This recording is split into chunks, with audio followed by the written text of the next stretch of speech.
Muy buenas tardes, apreciados estudiantes. Vamos a continuar con lo que respecta al capítulo de tuberías forzadas bajo presión. Nos habíamos quedado en un punto en el cual tendríamos que desarrollar cada una de las fórmulas para poder obtener lo que corresponde a la pérdida de carga debido a la fricción que existe entre el líquido y la tubería. Entonces, para poder ingresar a las distintas propuestas de diversos investigadores que han estudiado mucho esta pérdida de carga dentro de tuberías, es necesario conocer lo que se conoce como el número de Reynolds, ¿no? El número de Reynolds es una ecuación, evidentemente, que resolviéndola nos da un valor adimensional, pero en realidad conceptualmente el número de Reynolds viene dado por el cociente que existe entre las fuerzas de inercia, entre las fuerzas debidas a la viscosidad, ¿verdad? Entonces nosotros, para poder determinar el número de Reynolds, ¿no? El número de Reynolds, vamos vamos a utilizar esta ecuación que evidentemente está en función de las siguientes variables, ¿no? Tenemos la variable de velocidad, de escurrimiento del líquido dentro de la tubería, tenemos aquí la dimensión D, ¿no? Evidentemente puede asemejarse esta dimensión D a un diámetro. Sin embargo, habíamos indicado que las tuberías por lo general son de sección circular. Sin embargo, en el caso de que no se tenga una sección circular, entonces prácticamente dentro de la ecuación y la bibliografía ustedes van a ver que este valor de D es una dimensión lineal característica del conjunto. Por ejemplo, su diámetro, ¿no? Por ejemplo, su diámetro. Si tendríamos otro tipo de sección, entonces tendríamos que calcular su área, que en este caso ya no sería el diámetro, ¿no? Tendríamos que buscar una longitud dimensional característica de este conducto, pero como por lo general manejamos tuberías de sección circular, entonces esta dimensión lineal corresponde al diámetro de la tubería, ¿no? También evidenciamos de que el valor de Reynolds está influenciado por la densidad del fluido, y también tenemos lo que corresponde a los valores de mu y d, que son coeficientes tanto de viscosidad dinámica y viscosidad cinemática. Es por eso que indicamos que conceptualmente el número de Reynolds está en función de las fuerzas de inercia entre las fuerzas debidas a la viscosidad. Entonces, en resumen, la ecuación de Reynolds estaría calculada por este valor de velocidad por, en este caso para tuberías circulares, el diámetro entre la viscosidad cinemática. Como habíamos indicado, por lo general, este número de Reynolds está, como se puede decir, es característico de tuberías circulares, ¿no? Manejamos en hidráulica de tuberías forzadas bajo presión secciones circulares, ¿verdad? Entonces, si nosotros utilizamos secciones circulares, habíamos indicado en la clase anterior un concepto fundamental en la hidráulica, que era el radio hidráulico, ¿verdad? ¿No? Entonces, si tenemos una sección de tubería con un diámetro determinado, esta sección circular, entonces el radio hidráulico es igual al área entre el perímetro. Entonces el área correspondiente a esta sección circular va a ser esta área, y el perímetro evidentemente va a llegar a ser toda esa parte de la sección, ¿verdad? Entonces tenemos el área y el perímetro. Entonces sabemos que el área, ¿no? Entonces si desglosamos un poquito esta parte, entonces sabemos que el radio hidráulico es igual al área entre el perímetro. El área de una sección circular es igual a pi cuartos, ¿no? Pi cuartos, pi cuartos por el diámetro, pi cuartos por el diámetro al cuadrado, ¿no? Pi cuartos por el diámetro al cuadrado. Y el radio, perdón, el perímetro igual de una sección circular es igual a pi por el diámetro, ¿no? Pi por el diámetro. Entonces, haciendo las respectivas operaciones, nosotros vamos a poder evidenciar que el valor de pi va a ser simplificado, un diámetro va a ser simplificado, y finalmente el radio hidráulico el radio hidráulico va a ser igual a el diámetro entre 4, valor que se evidencia en nuestros apuntes de esta forma, ¿no? Que el radio hidráulico para una sección circular es igual a d cuartos. Entonces, si nosotros manejamos ese valor de d cuartos, donde a partir de esta ecuación, si nosotros despejamos el diámetro, si de esta ecuación nosotros despejamos el diámetro, esto va a ser igual a 4 veces el radio hidráulico. No olviden que esto no es un radio, o que no corresponde al radio de la circunferencia, sino es el radio hidráulico a sección llena de la tubería. Entonces el radio hidráulico es igual al área sobre el perímetro. Entonces, habiendo despejado la ecuación en función del diámetro, entonces esta ecuación lo reemplazamos en esta otra de acá arriba y vamos a tener que el Reynolds es igual a 4 veces por R radio hidráulico por la velocidad entre la viscosidad cinemática.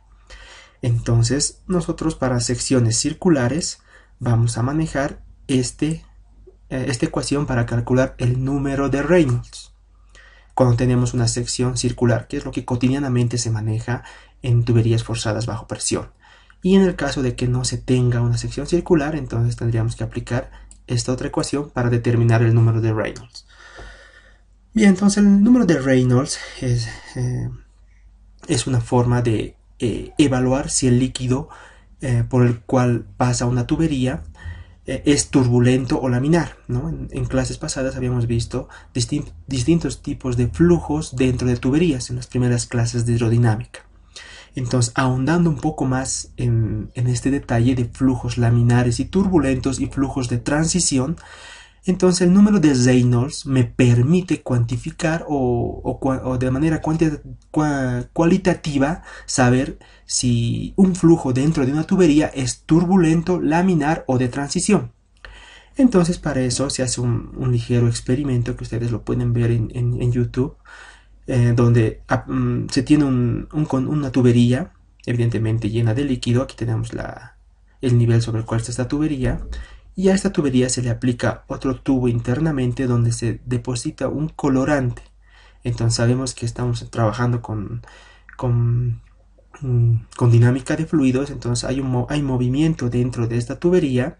Entonces al momento de que este colorante llegue al líquido, y yo particularmente aquí tengo la esquematización de una válvula de compuerta, yo abro esta válvula y el líquido va a salir libremente. Entonces al momento de que salga este líquido libremente y dependiendo de las condiciones de velocidad, nosotros vamos a ver que este colorante se va a mover de alguna forma específica y en este caso se va a generar una serie de turbulencia. Entonces el colorante va a permitir observar esa turbulencia dentro de la tubería. Entonces esta turbulencia me estaría indicando que dentro de esta tubería se tiene un líquido que está pasando con una velocidad turbulenta o una turbulencia. Entonces, ¿cómo yo determino eso? A partir del número de Reynolds. Y si yo tengo el número de Reynolds calculado, que está en función de la velocidad y la viscosidad y el radio hidráulico, entonces este Reynolds, si es mayor o igual a 4000, pueden ver que esta igualdad no tiene dimensión, es adimensional. Entonces si tengo un Reynolds mayor a 4000, estoy dentro de un líquido que es turbulento, ¿no? O el movimiento dentro de esta tubería es turbulenta, ¿no? Y en el caso, ¿no? En el caso de que tenga un Reynolds, en el caso de que tenga un valor de número de Reynolds menor a 2000, ¿no? Un valor de número de Reynolds menor a 2000, entonces al tener un valor de número de Reynolds menor a 2000, yo voy a estar en un flujo en régimen laminar, ¿no? El flujo por el cual está pasando el líquido en esta tubería va a ser de régimen laminar, ¿no? Entonces para esto el número de Reynolds es menor a 2000. Y si yo hago el mismo experimento dentro de una tubería, abro esta válvula de compuerta, entonces el colorante me va a emular una serie de láminas que representan un flujo en régimen laminar.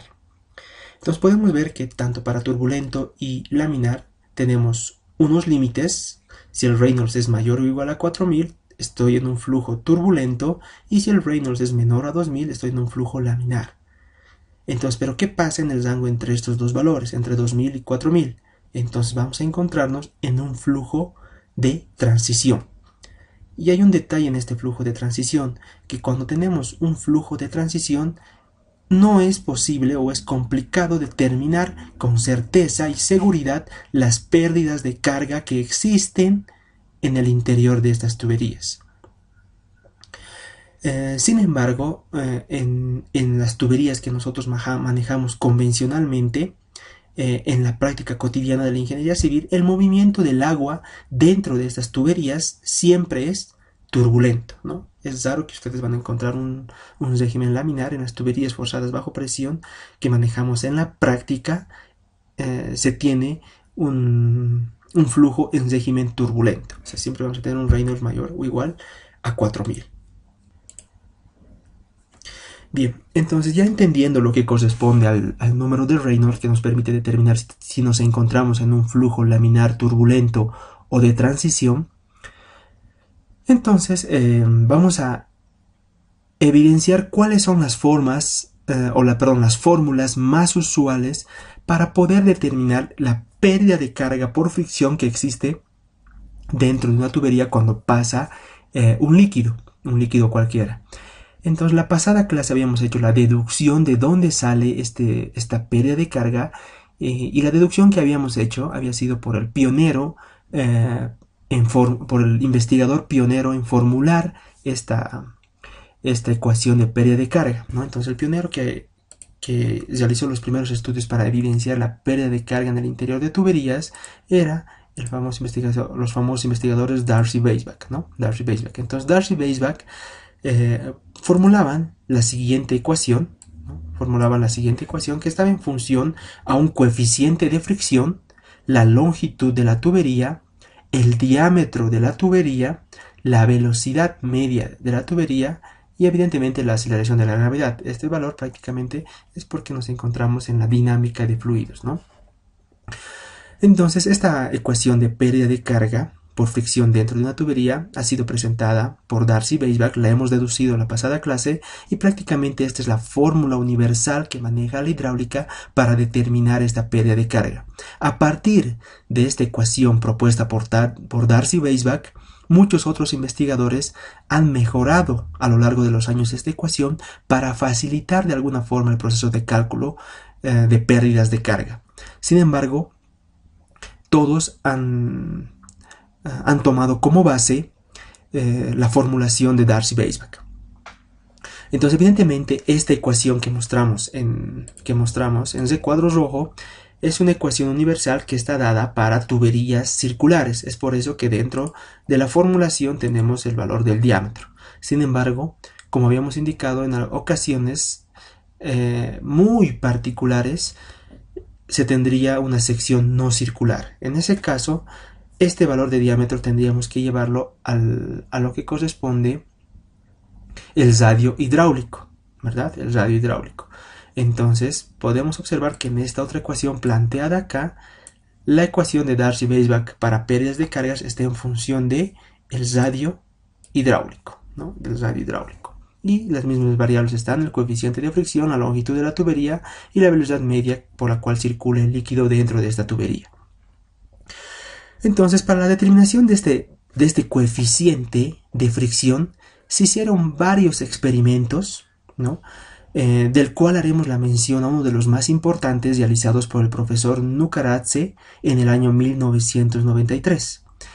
El cual divulgó en Alemania los resultados de una serie de investigaciones que marcaron un paso decisivo, fundamental a la moderna mecánica de fluidos, en este caso a la moderna dinámica de fluidos.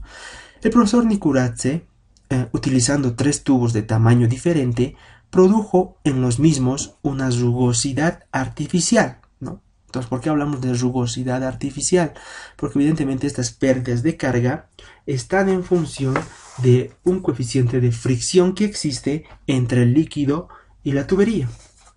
Entonces, este profesor Nikuradze, al utilizar estos 3 tubos, donde produjo en los mismos una rugosidad artificial, colocando en la superficie interna granos de arena de tamaño conocido, obteniendo la misma rugosidad relativa para los tres tubos, el profesor Nikuradse pudo verificar que para determinado valor de número de Reynolds, el coeficiente de resistencia o de fricción F resultaba idéntico en las tres tuberías, ¿no?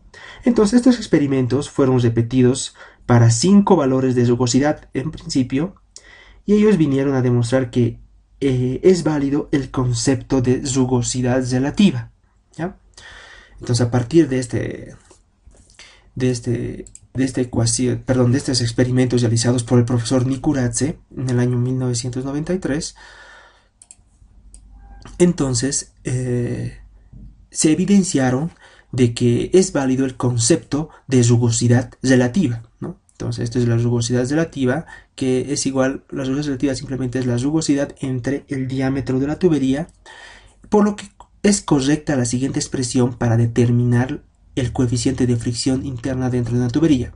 Entonces este coeficiente de fricción es igual a una ecuación que está en función del número de Reynolds y la rugosidad relativa, ¿no?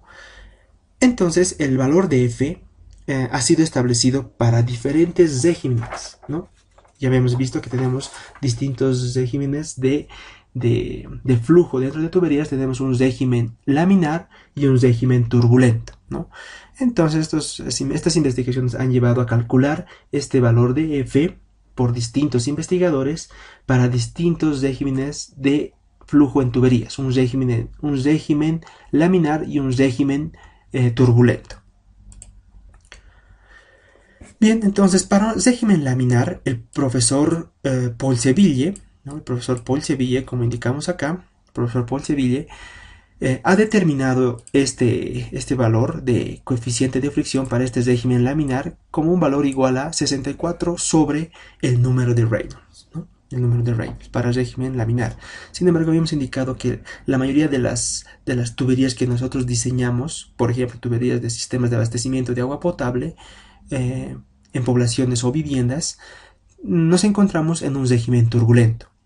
Entonces, para un régimen turbulento, es mucho más usual y recomendado utilizar la ecuación propuesta para F de los profesores Colebrook-White, ¿no? La misma que expresa lo siguiente, ¿no? Entonces, esta es la ecuación de los profesores Colebrook-White, la cual pueden ver que es una ecuación muy compleja, donde tiene una característica particular. La misma ecuación es implícita, ¿no? Es implícita, o sea que no es directamente resuelta, es implícita a partir del valor de coeficiente de fricción F.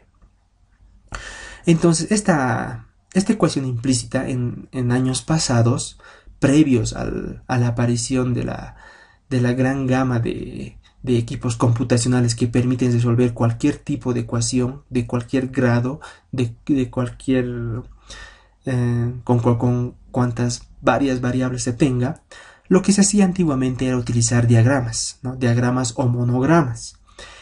Entonces, para resolver esta ecuación implícita, en esos años, se utilizaban los diagramas propuestos por Moody-Rose para resolver esta ecuación del coeficiente de fricción F. Sin embargo, cuando ya aparecieron los procesos computacionales modernos, que permiten la resolución de esta ecuación por métodos iterativos con mucha facilidad, lo cual se ha visto conveniente utilizar el análisis por el método de Newton-Raphson, ¿no? Con seguridad ustedes lo han visto en materias de programación. Entonces ustedes tienen que resolver esta ecuación implícita a partir de una serie de iteraciones, ¿no? Ya contamos con una gran gama de computadoras muy avanzadas. Incluso nuestras propias calculadoras son capaces de realizar unos programas específicos para casos específicos. Evidentemente este es un caso específico, entonces ustedes tienen que hacer un programa específico para poder resolver esta ecuación implícita a través del método de Newton-Raphson, que es el que mejor se aproxima, y a partir del método de Newton-Raphson, a través de una serie de iteraciones, ustedes van a poder determinar el valor correcto de F, ¿no? El valor correcto de F. Sin embargo, ahondando un poquito más en la ecuación de Colebrook-White, la bibliografía nos indica que la ecuación propuesta por estos dos investigadores es una combinación de otras dos ecuaciones propuestas por otros dos investigadores, ¿no? El profesor Prandtl formuló la misma ecuación del valor de f, la misma ecuación implícita para tuberías lisas, ¿no? Entonces el profesor Prandtl propuso esta ecuación para tuberías lisas, donde evidentemente igual es una ecuación implícita, y el profesor von Karman igual propuso una nueva ecuación para tuberías completamente rugosas, ¿no? Completamente rugosas, evidentemente no siempre tenemos tuberías lisas. Entonces el profesor von Karman halló el coeficiente de fricción que se expresa de esta forma, ¿no? De esta forma. Pero en el año 1939 los profesores Colebrook-White combinaron las combinaciones propuestas por Prandtl y von Karman y obtenieron la ecuación que habíamos mostrado en un principio. Combinando esas dos ecuaciones, los profesores Colebrook-White lograron determinar esta ecuación implícita para el cálculo de F, ¿no? El cálculo de F para flujo turbulento, ¿no? Para tuberías con flujo turbulento, que son prácticamente las tuberías que cotidianamente nos encontramos en la práctica profesional. Entonces pueden ver que esta ecuación del coeficiente de fricción, que evidentemente es implícita, es una ecuación logarítmica, donde tenemos la rugosidad relativa, ¿no? Tenemos la rugosidad relativa y tenemos el número de Reynolds. Bien, entonces, permítanme pasar a la siguiente slide. La ecuación del profesor Colebrook-White, es una ecuación muy útil que durante mucho tiempo la formulación para el diseño ha sido aceptada para tuberías con flujo turbulento. Sin embargo, como habíamos indicado en los puntos anteriores, tiene una pequeña desventaja. La desventaja es que es implícita para el valor de f, por lo que para la determinación de este valor de f, nosotros debemos realizar una serie de cálculos iterativos para encontrar el valor correcto de f. Y una forma de poder encontrar este valor de f es aplicando el método iterativo de Newton-Raphson. Sin embargo, en el año 1983, el profesor Holland presenta una fórmula que también es para flujo turbulento y es para todo tipo de tuberías, y tiene una gran ventaja, ¿no? La ecuación propuesta por el profesor Holland en 1983, que esta ecuación ya no es implícita. Podemos ver que esta ecuación ya no tenemos en ambos miembros el valor de f, ya tenemos simplemente en el miembro izquierdo el valor de f. Entonces podemos ver que el profesor Holland ha propuesto esta ecuación para que ya no sea una formulación implícita, ¿no? Entonces la gran ventaja que tiene esta formulación propuesta por Holland para el valor del coeficiente de fricción. Tiene también la ventaja de que tiene el mismo comportamiento asintótico de la ecuación de Colebrook-White y difiere en un valor de más o menos 1.5%, ¿no? Sin embargo, esta ecuación propuesta por Holland funciona para un límite de Reynolds entre estos valores, ¿no? Entre esos valores. Entonces, si ustedes tienen un Reynolds, evidentemente estamos indicando que este coeficiente de fricción es para tuberías o de flujo turbulento, la propuesta por Colebrook-White. Entonces, la propuesta del profesor Holland nos indica que los límites con los cuales puede funcionar esta ecuación es para Reynolds entre 4000 y Reynolds entre 10 a la octava, ¿no? A la octava. Pueden ver que muchos investigadores han ido realizando distintos tipos de estudios para poder encontrar una ecuación que se acomode mejor a las situaciones, pero podemos ver que la ecuación del profesor Colebrook-White es de mucha aplicación. Actualmente contamos con una serie de paquetes computacionales, podemos realizar programas internos específicos dentro de nuestras calculadoras. Sin embargo, los profesores Swain y Jane en el año 76 presentaron también una fórmula explícita que es utilizado por varios programas computacionales que se dedican al diseño de redes de redes de tuberías de abastecimiento de agua, ¿no? Entonces el profesor Swans y Jane formularon también en el año 76 esta formulación explícita, que evidentemente una vez más ustedes pueden ver que está en función de la rugosidad relativa, ¿no? Acá tenemos la rugosidad relativa y tenemos el número de Reynolds. Entonces por eso era importante conocer el concepto del número de Reynolds, que nos permite saber si estamos en un flujo laminar o turbulento. Entonces podemos ver que esta ecuación propuesta por Swain y Jane es muy aplicado en software computacionales como lo que es el EPANET. Entonces, para reducir su proceso de cálculo interno que realiza este programa específico, ya ingresa dentro de su algoritmo de cálculo el coeficiente de fricción F explícito para no estar realizando iteraciones adicionales para calcular este coeficiente de fricción. Directamente utiliza la ecuación explícita formulada por Swain y Jane en el año 76. Entonces han podido ustedes observar que la ecuación propuesta por Colebrook-White tiene lo que corresponde a la rugosidad relativa, ¿verdad? Sin embargo, es necesario que cuando nosotros entremos al diseño, tenemos que conocer el valor de esta rugosidad relativa, que está simbolizada por esta E, ¿no? Esta epsilon, ¿no? Entonces existen tablas en distintas bibliografías de hidráulica de tuberías o de hidráulica o mecánica de fluidos. Existen tablas que nos permiten determinar este valor de rugosidad, y en función de este valor de rugosidad nosotros dividimos entre el diámetro de la tubería, obtenemos lo que corresponde a la rugosidad relativa. Entonces acá les presento una tabla que les va a permitir calcular el valor de rugosidad absoluto, el valor de epsilon, para tuberías comerciales nuevas, ¿no? Entonces pueden ver que acá tenemos una gama distinta de tuberías de distintos materiales. Tenemos el vidrio y plástico liso, tenemos un tubo estirado, latón, plomo, cobre, etc. Tenemos acero industrial, hierro forjado, tubería de acero soldado, fierro fundido en asfalto, fierro galvanizado, fierro fundido típico, acero remachado y hormigón. Entonces pueden ver que tenemos el valor de rugosidad en milímetros para distintos tipos de tuberías, ¿no? Para distintos materiales de tuberías, donde actualmente o cotidianamente estamos manejando lo que es el hormigón o el fierro fundido, ¿no? O el acero industrial. Entonces, para poder entrar a esta serie de iteraciones de la ecuación de Colebrook-White, es necesario que ustedes utilicen la rugosidad absoluta para entrar a esta ecuación. Entonces, prácticamente dependiendo de la tubería que ustedes utilicen, van a obtener el valor de rugosidad a partir de esta tabla. También es importante que para obtener el número de Reynolds conozcan el valor de la viscosidad ya sea cinemática o dinámica.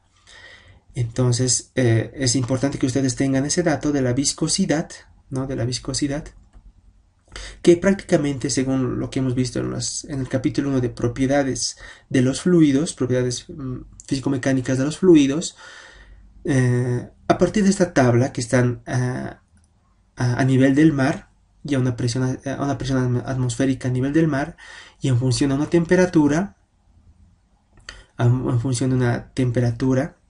tenemos un peso específico determinado, y una densidad, una viscosidad dinámica y una viscosidad cinemática. Entonces, a partir de esta tabla, ustedes van a poder determinar la viscosidad a partir de una temperatura específica dada dentro de la tubería. Entonces, con este dato, ustedes van a poder entrar a calcular el número de Reynolds para un problema específico. Entonces pueden ver que ya tenemos dos tablas. Es importante que nosotros utilicemos estas tablas. Es necesario que haga un hincapié en este punto. Ustedes como estudiantes de la carrera de Ingeniería Civil, en esta etapa ya de su formación, ¿no? En este semestre de su formación, ya están ingresando a materias en las cuales ustedes ya están adquiriendo sólidos conceptos de diseño, ¿no? Entonces, cuando ustedes ya vienen a esta parte de diseño de elementos estructurales, tuberías, etcétera, Entonces se van a encontrar con una serie de monogramas, gráficos, tablas de propiedades de materiales, propiedades de características físicas, mecánicas, químicas. Entonces es necesario que ya se vayan acostumbrando al manejo de estas tablas, monogramas o gráficos, ¿no? Entonces, guarden muy bien estas tablas, les va a servir mucho para la parte de diseño, tanto en su vida profesional como también en la materia que estamos llevando actualmente. Bien, habiendo identificado una de las ecuaciones fundamentales para determinar la pérdida de carga, estamos viendo lo que corresponde a la ecuación de Hazen-Williams, ¿no? A la ecuación de Hazen-Williams, a la ecuación de Darcy-Weisbach, disculpe, hemos visto lo que es la formulación de la ecuación de Darcy-Weisbach, en la cual tiene como valor el coeficiente de fricción. Este coeficiente de fricción han podido observar que se calcula a partir de una ecuación implícita del valor del coeficiente de fricción, que tiene que ser resuelta a partir de iteraciones por el método de Newton-Raphson.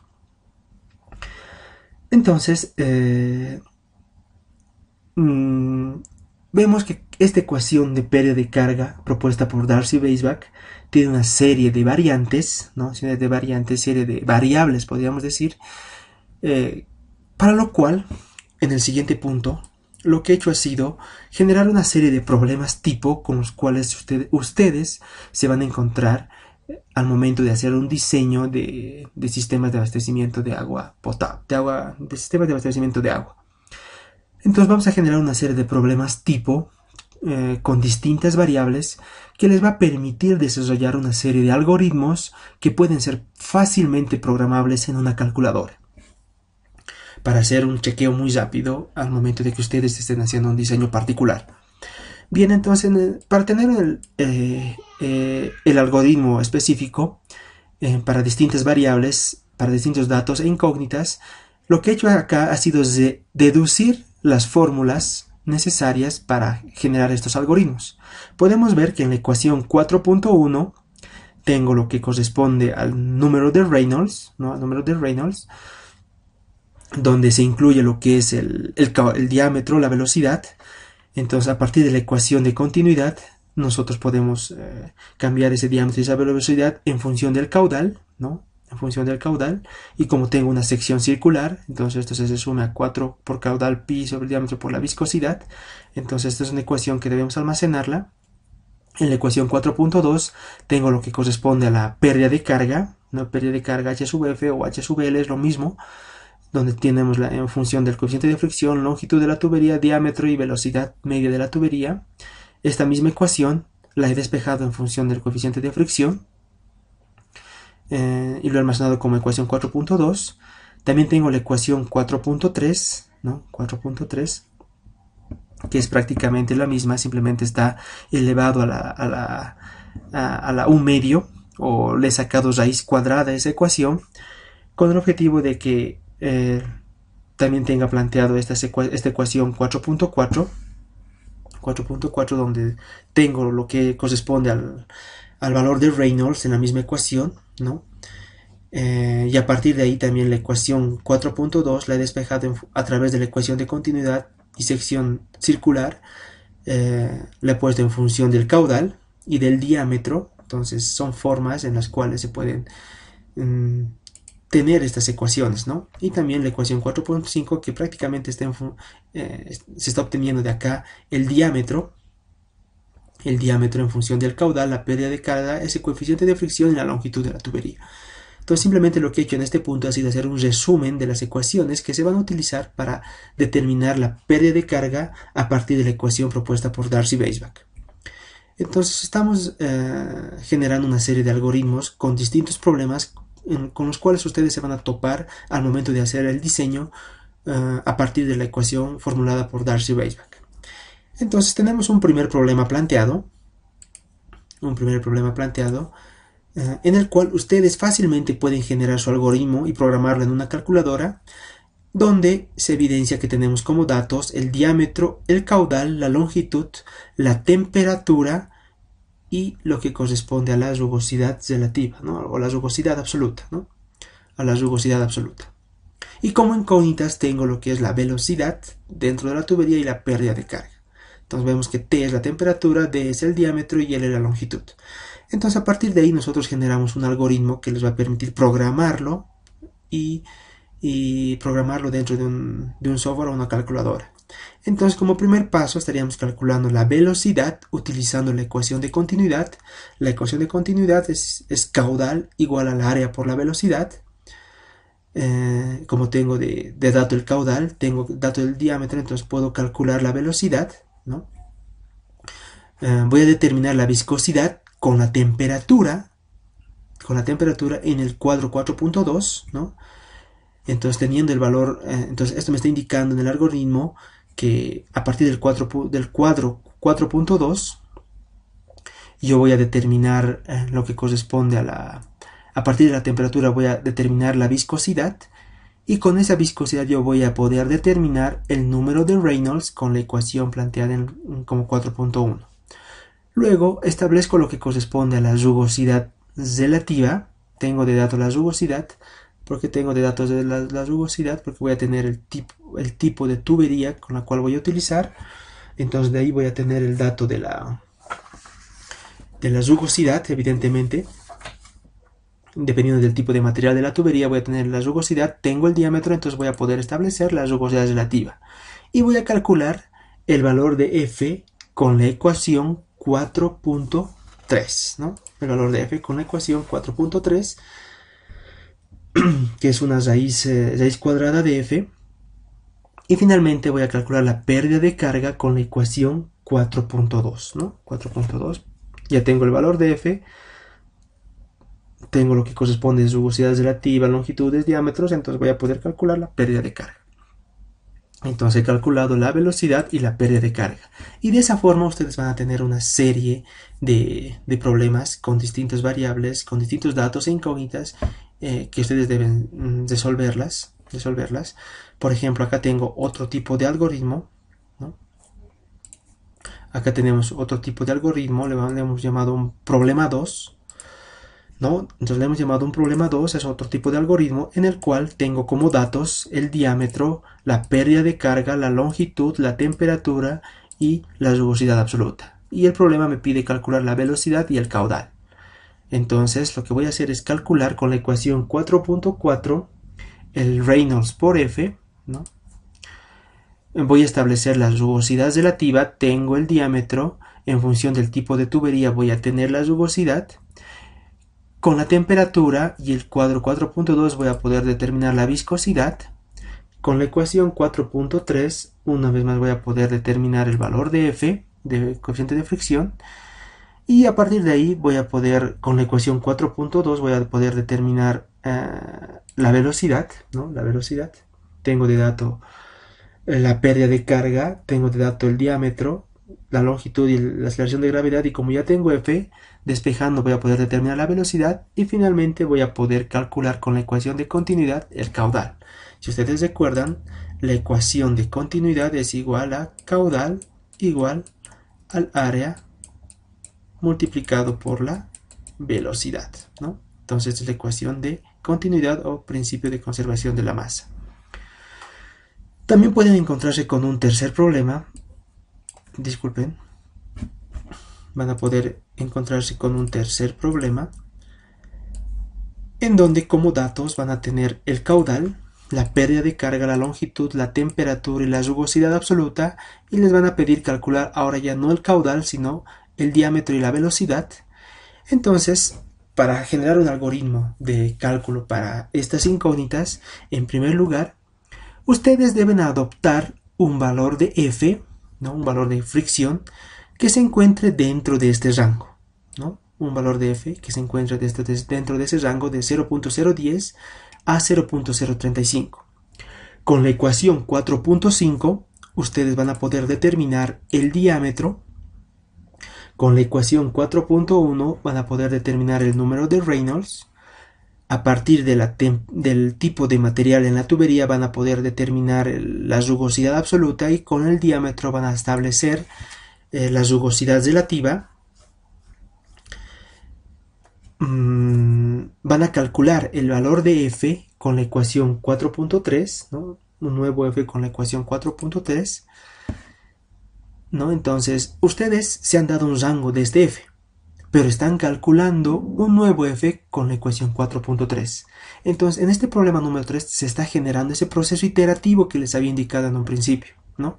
Donde si este f que han calculado con la ecuación 4.3 es igual al f que ustedes han adoptado en función de este rango, entonces el último diámetro calculado, ¿no? Que saca este diámetro del último diámetro calculado será el correcto. En el caso de que este valor de f calculado con 4.3 se aleje mucho del valor f adoptado en este primer paso, entonces lo que deben hacer ustedes es hacer un reajuste, ¿no? El nuevo f que van a utilizar ustedes ya no va a ser el adoptado en este punto, sino va a ser el f que han calculado con la ecuación 4.3 y deben volver a hacer el cálculo a partir del segundo paso. A partir del segundo paso.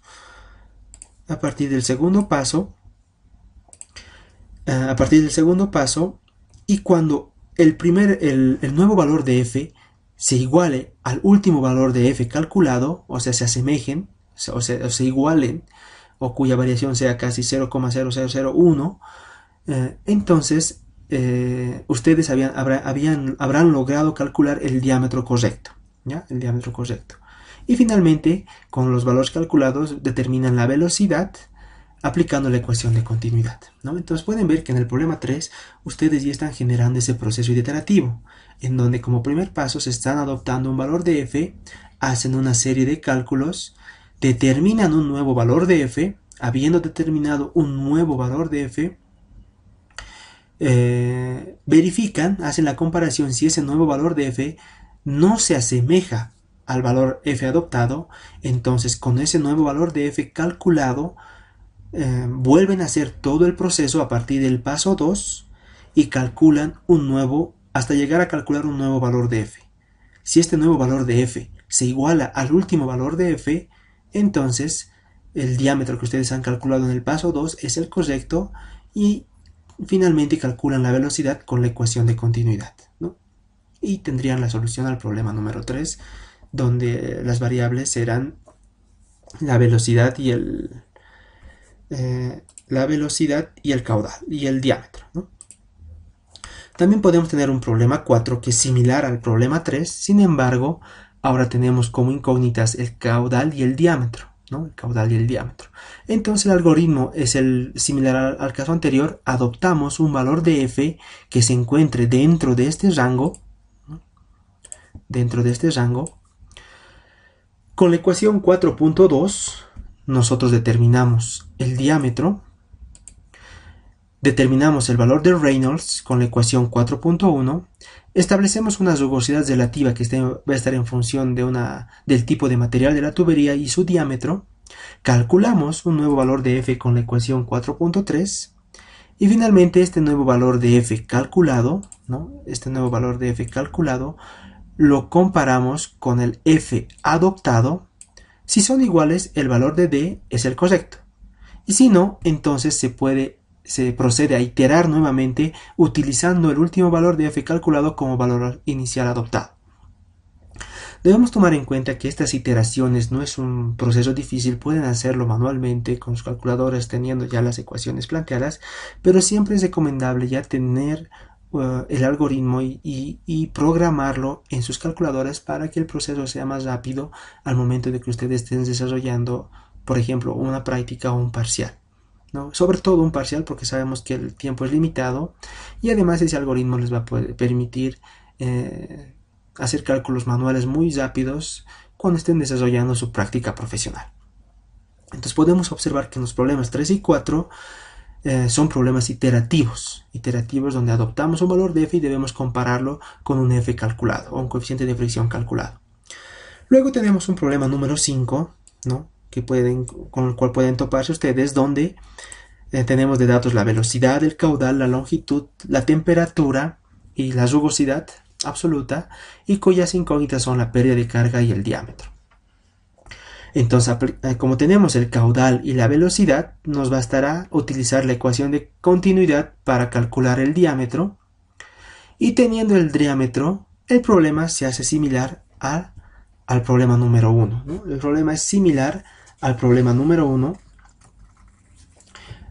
donde ya teniendo el diámetro ustedes tienen que calcular o determinar la viscosidad con la temperatura, calculan el número de Reynolds con la ecuación 4.1, establecen una rugosidad relativa que va a estar en función de rugosidad absoluta entre el diámetro, calculan el valor de F con la ecuación 4.3 y calculan la pérdida de carga con la ecuación 4.1.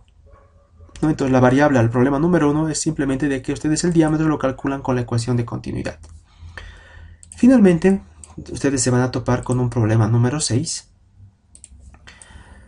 donde van a tener como datos lo que corresponde a la velocidad, diámetro, longitud, temperatura y rugosidad absoluta. Les pide calcular la pérdida de carga y el caudal. Una vez más, el caudal ustedes lo determinan con la ecuación de continuidad, caudal igual al área de la sección de tubería por la velocidad interna dentro de la tubería, y teniendo este caudal, ustedes siguen el proceso que se ha planteado en el problema 1, ¿no? Entonces pueden observar que estas son las distintas variables de problemas con las cuales ustedes se van a topar cuando ustedes estén resolviendo problemas a través de la ecuación de Darcy-Weisbach, ¿no? Darcy-Weisbach, donde cuya variable fundamental es este coeficiente de fricción, que es calculado a partir de un proceso iterativo con la ecuación implícita de Colebrook-White, ¿no? Bien, entonces acá tenemos un pequeño resumen donde indicamos de que antiguamente se utilizaban las gráficas propuestas por Moody Hunter Rose,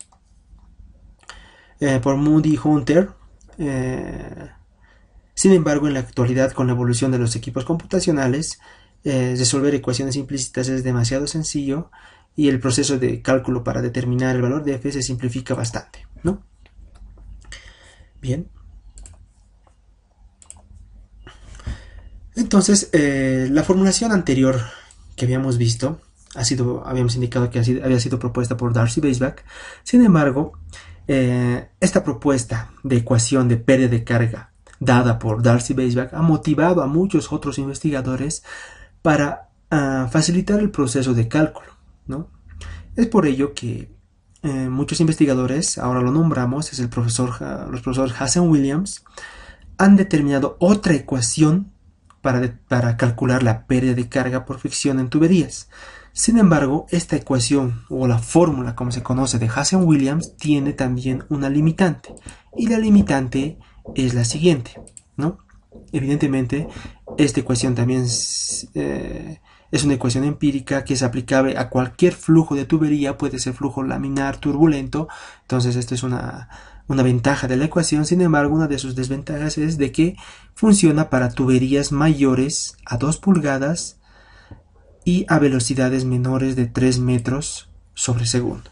Entonces pueden ver que la ecuación de Hazen-Williams solamente funciona para tuberías mayores a 2 pulgadas. Para tuberías menores a este diámetro, entonces no es posible utilizar la fórmula de Hazen-Williams. Entonces estaríamos indicando ya de que aplicar la ecuación de pérdida de carga de Hazen-Williams no es posible para tuberías o para el diseño de tuberías de sistemas de abastecimiento de agua potable en edificaciones, porque en edificaciones máximo tenemos tuberías de 1 pulgada, ¿no? Entonces para ese tipo de tuberías o de diseños en edificaciones no va a ser posible utilizar la fórmula de Hazen-Williams, pero ya para tuberías de abastecimiento de poblaciones es común utilizar la ecuación de Hazen-Williams. Entonces Hazen-Williams propone esta ecuación que podemos ver está en función del caudal por el cual circula la tubería, la longitud de la tubería y el diámetro de la tubería, y se adiciona, ¿no? Se adiciona un valor que se conoce como el coeficiente C de Hazen-Williams, ya, de Hazen-Williams. Entonces este coeficiente C ustedes lo van a determinar de tablas, ¿no? De tablas que les va a permitir aplicar la ecuación de pérdida de carga por Hazen-Williams, ¿no? Entonces ese coeficiente C para la fórmula de Hazen-Williams está tabulado en tablitas y dependen del material con el cual está construido la tubería, depende del diámetro de la tubería y también de la edad de la tubería, si es nuevo o antiguo, ¿no? O tiene una vida útil de 10, 20 o 30 años, ¿no?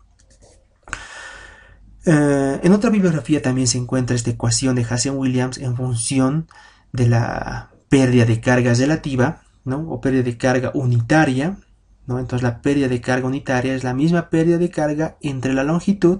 Entonces lo que se ha hecho simplemente es de esta ecuación, ¿no? Esta ecuación, llevarlo acá abajo la longitud. Entonces muchos manejan, muchos profesionales o mucha bibliografía manejan la pérdida de carga como pérdida unitaria, o sea, la pérdida de carga entre una longitud unitaria. Y la misma ecuación, pero la ecuación es la misma, simplemente he despejado o he llevado la longitud al otro miembro, ¿no? Entonces, esta ecuación, ¿no? Esta ecuación que la última que marqué, la presenta el profesor Acevedo Neto y Guillermo Acosta en su libro Manual de Hidráulica. Entonces, si ustedes van y revisan esta bibliografía, entonces van a encontrar a la ecuación de Hazen-Williams formulada de esa forma, como pérdida de carga unitaria. Otra publicación del profesor Ronald B. Hills, que pertenece a la colección de Serious Sounds, presenta la fórmula de Hazen-Williams de la siguiente forma, ¿no? De la siguiente forma. Entonces, es la ecuación misma, es la misma ecuación de Hazen-Williams. Sin embargo, en este texto del profesor Ronald B. Hills, despeja el caudal, ¿no? En lugar de despejar la pérdida de carga, despeja el caudal y los representa de esa forma la ecuación de Hazen-Williams. Y si ustedes quieren calcular a partir de la ecuación de Hazen-Williams la velocidad, entonces tienen esta ecuación, donde el valor de S, ¿no? Entonces pueden ver que aquí explícitamente no se encuentra la pérdida de carga, pero sí tengo el valor de S, ¿no? Entonces ese valor de S es igual a la pérdida de carga unitaria, que es HL sobre L, ¿no? Entonces ustedes hacen sus diversos cálculos, prácticamente estas tres ecuaciones, esta ecuación y esta ecuación, son procedentes de la ecuación principal de Hazen-Williams, ¿no? Donde tenemos lo que corresponde al caudal en metros cúbicos sobre segundo, el coeficiente C de Hazen-Williams, que depende del material, del tiempo de uso de las paredes de los tubos, D es el diámetro de la tubería, y S como la R es R corresponde al radio hidráulico. En el caso de que sea una sección circular, el radio hidráulico hemos indicado que es de cuartos, pero si es una tubería de distinta sección, entonces deben utilizar el radio hidráulico.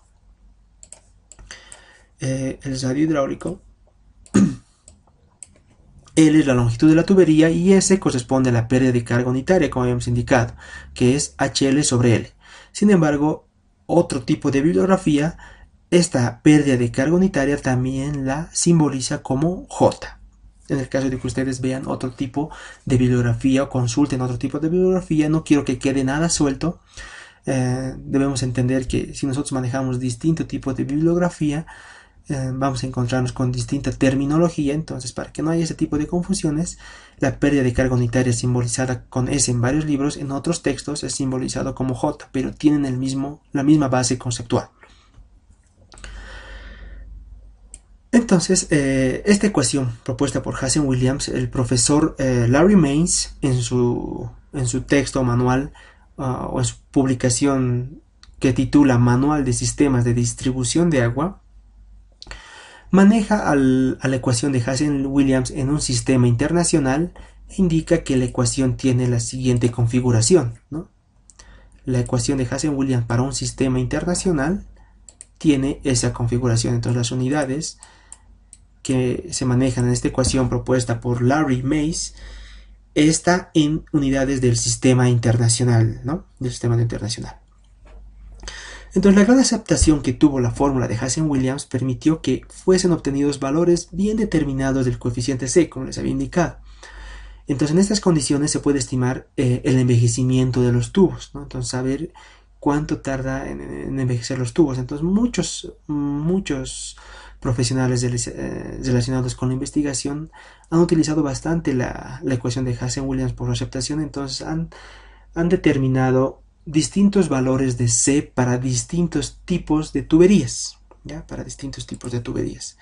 Es por ello que en el siguiente slide planteamos una tablita que les va a permitir determinar el valor de C que van a incluir en la ecuación de Hazen-Williams dependiendo del tipo de tubería que tengan y dependiendo de su edad y su diámetro. Entonces aquí tienen esta tabla. Una vez más les había indicado que cuando ya hablamos de diseño se aplican mucho las tablas, gráficos o monogramas, ¿no? Que nos facilitan el proceso de cálculo. Bien, entonces es necesario recalcar lo siguiente para la ecuación de Hazen-Williams. Para la ecuación de Hazen-Williams es necesario remarcar este párrafo que indica que la ecuación de Hazen-Williams es una fórmula que puede ser satisfactoriamente aplicada para cualquier tipo de conducto y para cualquier tipo de material. ¿Eso por qué? Porque tenemos distintos coeficientes C para distintos tipos de materiales. Sin embargo, sus límites de aplicación se podrían decir que están tal vez no reducidos, porque tiene tiene grandes límites de aplicación para distintos diámetros de tuberías, ¿ya?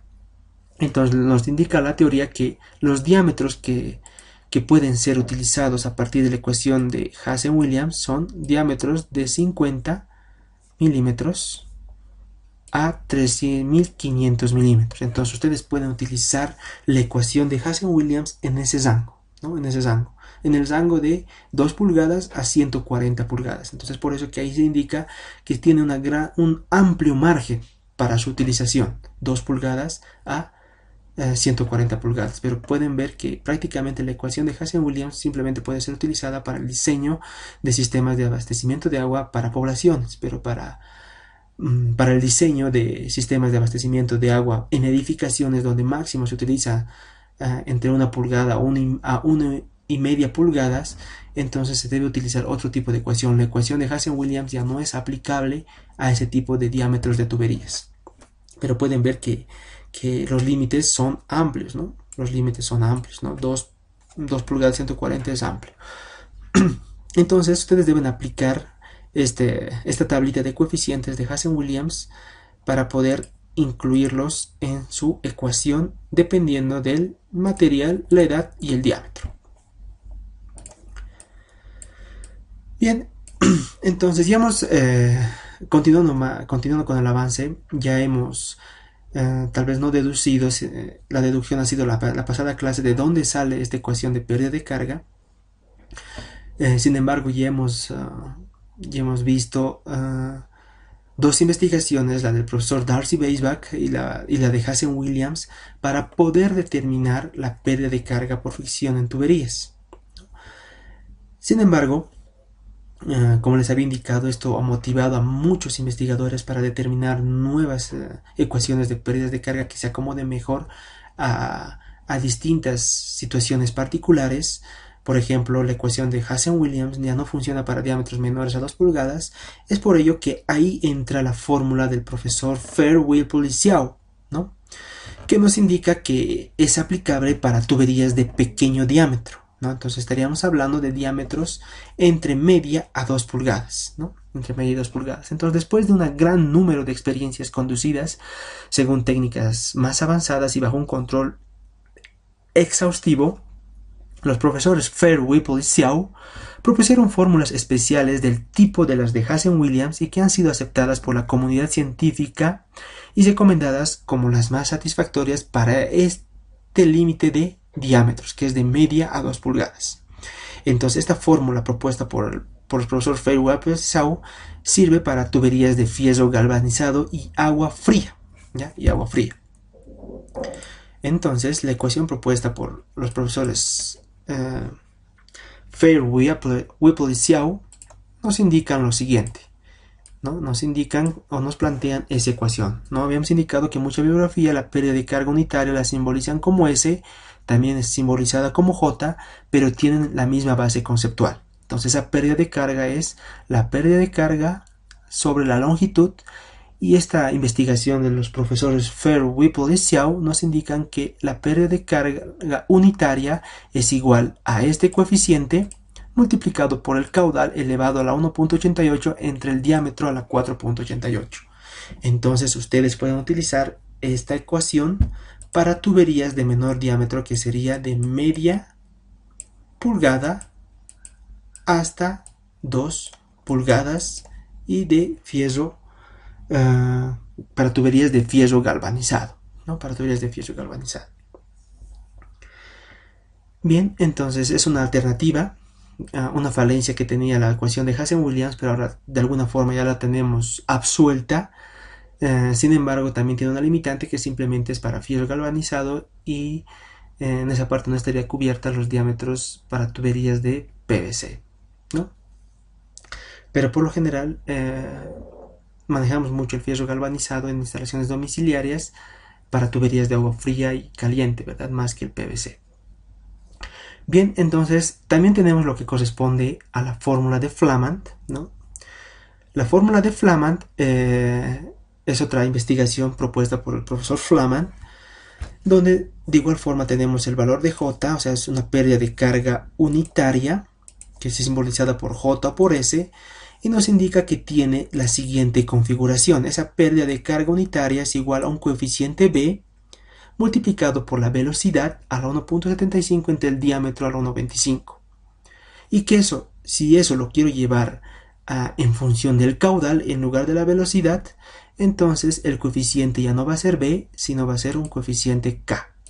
Entonces estos valores de B y K son coeficientes que vienen para diferentes materiales, ¿ya? Para diferentes materiales. Entonces, para saber qué magnitud tienen esos coeficientes o esos valores de B y K para distintos materiales, entonces veo que tengo valores de B y K, ¿no? Tengo valores de B y K. Entonces vemos que la fórmula de Flamand es la más usada en el cálculo de instalaciones de agua potable domiciliarias, ¿no? Entonces eso es fundamental. Este párrafo es fundamental, porque de alguna forma lo que está haciendo la fórmula de Flamand es salvar ese vacío que tenía tanto la fórmula de Hazen-Williams como la fórmula de los profesores Fair, Whipple y Xiao, que nos indican que esta ecuación de Flamand es la más utilizada para el cálculo de los diámetros de las instalaciones de agua potable domiciliarias, ¿no? Tomando en cuenta la limitación que tenía la fórmula de Hazen-Williams, ¿no? Entonces, alguna bibliografía presenta también tablas de los valores de velocidad y pérdida de carga unitaria utilizando la fórmula de Flamand.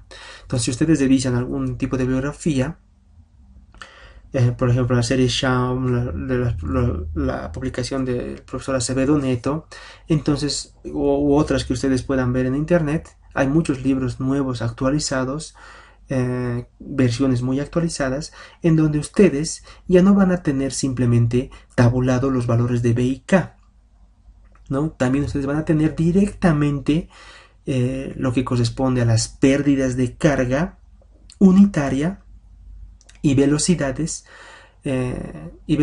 ya calculados para la fórmula de Flamand. Entonces, como les indicaba, a veces para un proyectista es posible que tenga sus propios cálculos a través de algoritmos, de hojas de cálculo, de programas computacionales. Sin embargo, para una vista rápida y una solución rápida, muchos profesionales dedicados al diseño aplican lo que son las tablas, donde prácticamente ya se tiene tabulado todos los valores calculados, no simplemente estos valores de B y K que les permiten hacer el cálculo, evidentemente, pero ya tienen prácticamente tabulado en tablas todo el cálculo realizado para que el proyectista directamente diga: tengo esta velocidad, entonces tengo esta pérdida de carga, ¿no? Entonces les facilita el proceso para tomar decisiones más inmediatas. Entonces pueden ver que esta última ecuación que vamos a ver el día de hoy, que corresponde al profesor Flamand, está salvando ese vacío que dejaba la ecuación de Hazen-Williams y la ecuación de los